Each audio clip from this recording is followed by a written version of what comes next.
Hello friends, मैं हूं आकाश और मौर्य वंश के संपूर्ण इतिहास के इस वीडियो में आपका स्वागत है। आज हम मौर्य वंश के संपूर्ण इतिहास को पढ़ेंगे। ये कितने वर्ष तक चला था, मौर्य वंश राजवंश कब तक था, कितने वर्ष राज किया गया और इसके शासक कौन कौन थे, चंद्रगुप्त मौर्य कितने वर्ष तक राज किए, बिंदुसार, अशोक, कुणाल, दशरथ, ये सभी हम पढ़ेंगे अपने इस वीडियो में। इस वीडियो को इसलिए कृपया पूरा अंत तक देखें ताकि आपको ये आसानी से समझ में आए। अब चलिए हम इसको स्टार्ट करते हैं। Let's go. मौर्य वंश का संपूर्ण इतिहास। मौर्य वंश का संपूर्ण इतिहास आज हम करने वाले हैं। चलिए देखते हैं। मौर्य राजवंश 322 ईसा पूर्व से 165 ईसा पूर्व तक चला था, बीसी। प्राचीन भारत का एक शक्तिशाली राजवंश था। मौर्य राजवंश ने 138 वर्ष तक भारत में राज किया। जी हाँ, मौर्य साम्राज्य जो था वो 138 वर्ष तक भारत में राज किया, मौर्य राजवंश। आगे देखते हैं। इसकी स्थापना का श्रेय चंद्रगुप्त मौर्य और उसके मंत्री चाणक्य को दिया जाता है। यहाँ पर ध्यान दीजिएगा, चाणक्य को अन्य कौटिल्य नाम से भी जाना जाता है। कौटिल्य नाम से भी जाना जाता है। चाणक्य को कौटिल्य नाम से भी जाना जाता है, इसलिए कहीं पर कौटिल्य लिखा हो तो आप घबराइए नहीं। इसकी स्थापना का श्रेय चंद्रगुप्त मौर्य और उनके मंत्री आचार्य चाणक्य को दिया जाता है। आगे बढ़ सकते हैं। चलिए, यह साम्राज्य पूर्व में मगध राज में गंगा नदी के मैदान से शुरू हुआ है, जो कि आज के समय बिहार एवं बंगाल है। इसकी राजधानी पाटलिपुत्र, जो कि आज पटना शहर है, थी। मगध की राजधानी पाटलिपुत्र थी, जो कि आज के समय में पटना शहर है, ये याद रखिएगा। चंद्रगुप्त मौर्य ने 322 ईसा पूर्व में इस साम्राज्य की स्थापना की और तेजी से पश्चिम की तरफ अपना साम्राज्य का विकास किया। पश्चिम की ओर अपने साम्राज्य का विकास किया। उसने कई छोटे छोटे क्षत्रिय राजाओं के आपसी मतभेद का फायदा उठाया, जो सिकंदर के आक्रमण से पैदा हो गए थे। जी हाँ, सिकंदर के आक्रमण से जो छोटे छोटे क्षत्रिय राजा पैदा हो गए थे, उनके आपसी मतभेद का फायदा उठाकर चंद्रगुप्त मौर्य ने कम समय में राज किया। जी हाँ, 316 ईसा पूर्व तक मौर्य वंश ने पूरी उत्तरी पश्चिमी भारत पर अधिकार कर लिया था।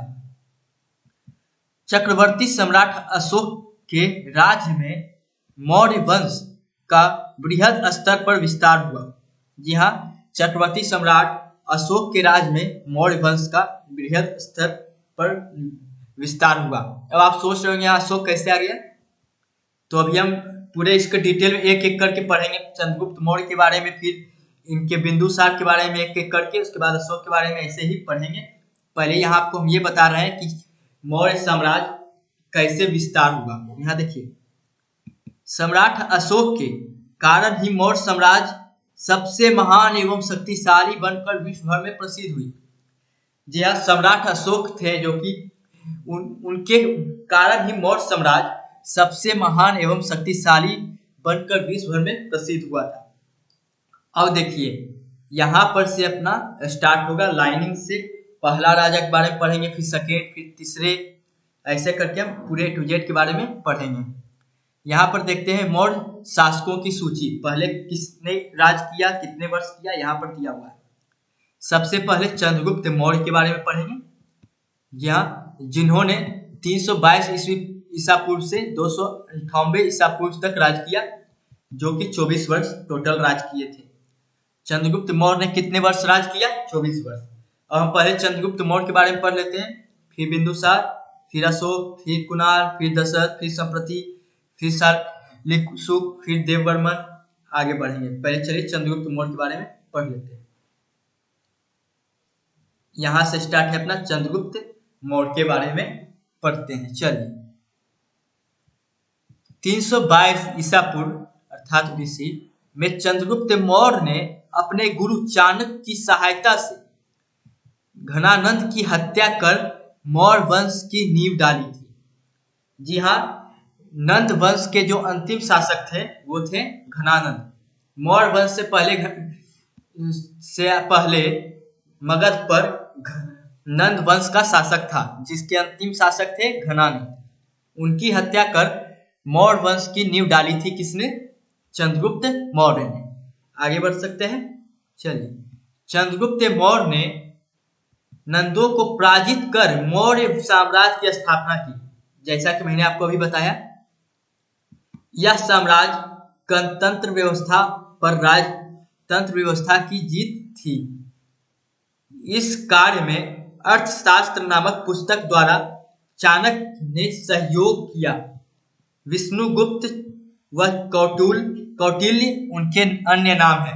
यहाँ चाणक्य के जो है अन्य नाम है विष्णुगुप्त और कौटिल्य, ये उनके अन्य नाम हैं। इनको याद रखें, कहीं पर विष्णुगुप्त दिया जा सकता है, कहीं पे कौटिल्य, तो इनसे घबराएं नहीं, ये चाणक्य के ही नाम है। चलिए आगे बढ़ते हैं।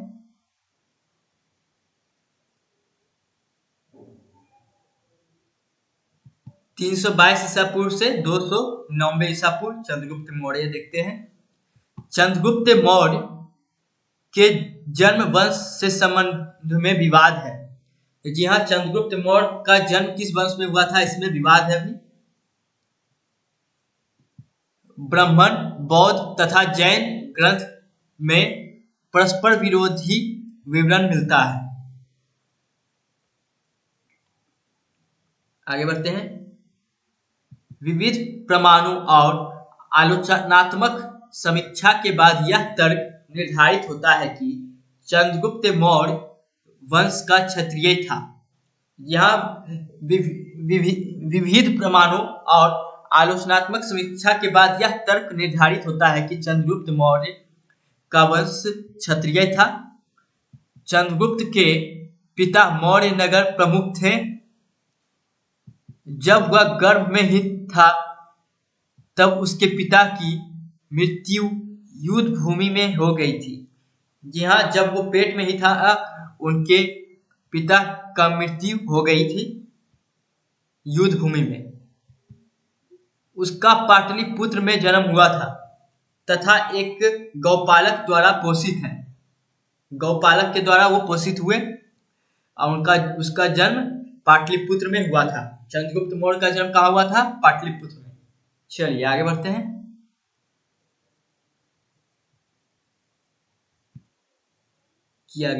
पोषित किया गया था। चराहवाह तथा शिकारी रूप में ही राजा गुण होने का पता चाणक्य ने कर लिया था तथा उससे 1000 में कसारपन में खरीद लिया। जी हाँ, उसे 1000 कसारपन में खरीद लिया था चाणक्य ने। तत्पश्चात तक्षशिला लाकर सभी विद्या से निपुण बनाया। चाणक्य ने चंद्रगुप्त मौर्य को सभी विद्या से निपुण बनाया था। अध्ययन के दौरान ही संभवतः चंद्रगुप्त सिकंदर से मिला था। 323 ईस्वी पूर्व में सिकंदर की मृत्यु हो गई तथा उत्तरी सिंधु घाटी में प्रमुख यूनानी क्षत्रप फिलिप द्वितीय की हत्या हो गई। आगे बढ़ सकते हैं। यह रहा मैप। यहां पर जो है आपका पाटलिपुत्र रहेगा, यहां पर।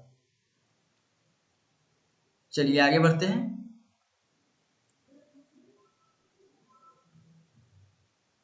जिस समय चंद्रगुप्त राजा बना था, भारत की राजनीतिक स्थिति बहुत खराब थी। उसने सबसे पहले एक सेना तैयार की और सिकंदर के विरुद्ध युद्ध प्रारंभ किया। 316 बीसी तक उसने संपूर्ण सिंधु और पंजाब प्रदेशों पर अधिकार कर लिया। चंद्रगुप्त मौर्य ने संपूर्ण सिंधु और पंजाब प्रदेशों पर अधिकार कर लिया। अब चंद्रगुप्त मौर्य सिंध तथा पंजाब का एक छत्र शासक हो गया। पंजाब और सिंध विजय के बाद चंद्रगुप्त तथा चाणक्य ने धनानंद का नाश करने हेतु मगध पर आक्रमण कर दिया। युद्ध में घनानंद मारा गया। यहाँ युद्ध में घनानंद मारा गया। अब चंद्रगुप्त भारत में एक विशाल, यहाँ पर 1 मिनट,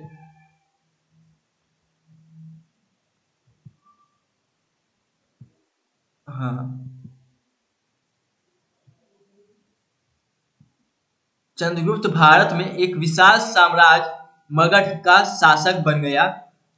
सिकंदर की मृत्यु के बाद सेल्यूकस उसका उत्तराधिकारी बना।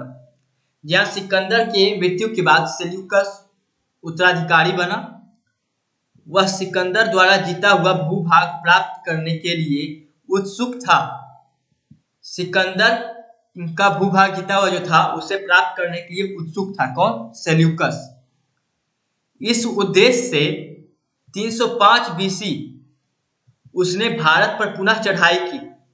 305 ईस्वी पूर्व उसने भारत पर पुनः चढ़ाई की। चंद्रगुप्त ने पश्चिमोत्तर भारत के यूनानी शासक सेल्यूकस निकेटर को पराजित कर एरिया, हेरात, अराकोसिया, जेड्रोसिया, पेरोपेनिसाइडिया के भूभाग को अधिकृत कर विशाल भारतीय साम्राज्य की स्थापना की। सेल्यूकस ने अपनी पुत्री हेलेना का विवाह चंद्रगुप्त से कर दिया। जी हाँ, सेल्यूकस ने पराजय होने के बाद अपनी पुत्री हेलेना का विवाह चंद्रगुप्त से कर दिया चंद्रगुप्त से। उसने मेगास्थनीज को राजदूत के रूप में चंद्रगुप्त मौर्य के दरबार में नियुक्त किया। जी हाँ, सेल्यूकस ने मेगास्थनीज को राजदूत के रूप में मौर्य साम्राज्य के दरबार में नियुक्त किया, चंद्रगुप्त मौर्य के दरबार में। आगे देखते हैं।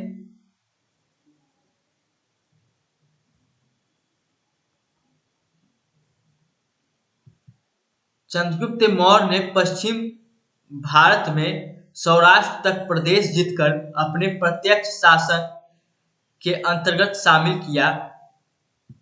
गिरनार अभिलेख 150 ईस्वी पूर्व के अनुसार इस प्रदेश में पुण्यगुप्त वैश्य चंद्रगुप्त मौर्य का राज्यपाल था। इसने सुदर्शन झील का निर्माण किया। वैश्य चंद्रगुप्त मौर्य का राज्यपाल था, इसने सुदर्शन झील का निर्माण किया। दक्षिण में चंद्रगुप्त मौर्य ने उत्तरी कर्नाटक तक विजय की। दक्षिण में चंद्रगुप्त मौर्य ने उत्तरी कर्नाटक तक विजय की प्राप्त की। आगे बढ़ सकते हैं, चलिए। चंद्रगुप्त मौर्य के विशाल साम्राज्य में काबुल, हेरात, कंधार, बलूचिस्तान, पंजाब, गंगा यमुना तथा का मैदान, बिहार, बंगाल, गुजरात तथा विंध्य और कश्मीर के भूभाग सम्मिलित थे। जी हाँ, चंद्रगुप्त मौर्य के विशाल साम्राज्य में काबुल, हेरात, कंधार, बलूचिस्तान, पंजाब, गंगा यमुना का मैदान, बिहार, बंगाल, गुजरात था तथा विंध्य और कश्मीर के भूभाग सम्मिलित थे। आगे देखते हैं। लेकिन चंद्रगुप्त मौर्य ने अपना साम्राज्य उत्तर पश्चिम में ईरान से लेकर पूर्व में बंगाल तथा उत्तर में कश्मीर से लेकर दक्षिण में उत्तरी कर्नाटक तक विस्तृत किया था। अंतिम समय में चंद्रगुप्त मौर्य जैन मुनि भद्रबाहु के साथ श्रवणबेलगोला चले गए थे। जहाँ अंतिम समय में चंद्रगुप्त मौर्य जैन मुनि भद्रबाहु के साथ श्रवणबेलगोला चले गए थे। 299 ईसा पूर्व में शेलखना उपवास द्वारा चंद्रगुप्त मौर्य ने अपना शरीर त्याग दिया।